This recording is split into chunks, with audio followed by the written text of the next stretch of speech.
الرحیم۔ آج کا میرا lecture BCom part second Urdu کا ہے اور ہم حصہ نثر کا دوسرا سبق تشکیل پاکستان پڑھ رہے ہیں، جس کے مصنف میاں بشیر احمد ہیں۔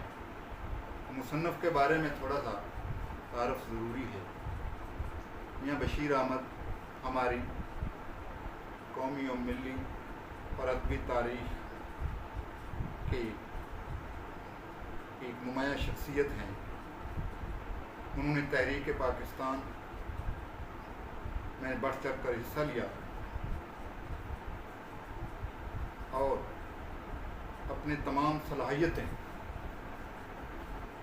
قیام پاکستان کے لیے وقف کر دیں۔ وہ قائد اعظم کے قریبی ساتھیوں میں سے تھے۔ شعر و ادب کا ذوق میاں بشیر احمد کو اپنے والد جسٹس میاں شاہ دین ہمایوں سے ورثے میں ملا۔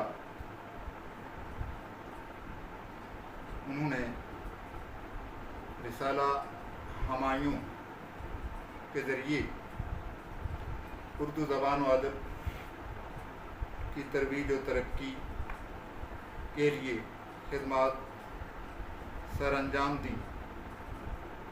تحریک پاکستان کے دنوں میں قائد اعظم کے بارے میں ان کی نظم، جس کا مصرع ہے: ملت کا پاسباں محمد علی جناح سب سے پہلے رسالے ہمایوں میں شائع ہوئی، شامل نصاب، مضمون، اصول پاکستان کے پس منظر، مسلمانوں کی جد و جہد اور ان کے مختلف مراحل کا مختصر خاکہ ہے۔ تو اب ہم سبق کی طرف آتے ہیں۔ تشکیل پاکستان۔ تشکیل کا مطلب ہے تعمیر، بناوٹ، صورت گری۔ تو یہ مضمون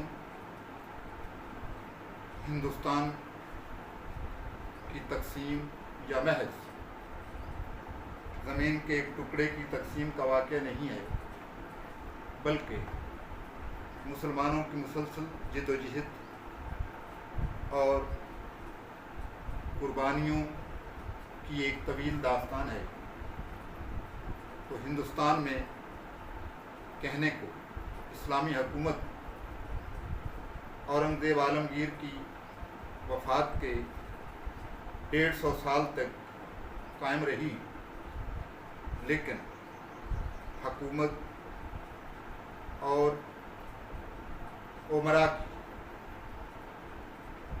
طاقت اور شان و شوکت 18ویں صدی کے وسط تک ختم ہو چکی تھی۔ 19ویں صدی کے آغاز میں سیاسی لحاظ سے بھی مسلمان ختم ہو چکے تھے۔ تو اس زمانے میں کچھ لوگوں کو مذہبی احیاء اور معاشرتی اصلاح کا خیال آیا۔ شاہ ولی اللہ شاہ عبدالعزیز نے مسلمانوں میں مذموم معاشرتی رسموں کو ختم کرنے اور ان کو متحد رکھنے کی کوشش کی۔ سید احمد بریلوی نے 15 سال مذہبی آزادی کے لیے جد و جہد کی اور سکھوں کے خلاف جہاد کر کے انہوں نے ایک اسلامی نظام حکومت قائم کرنے کی کوشش کی، لیکن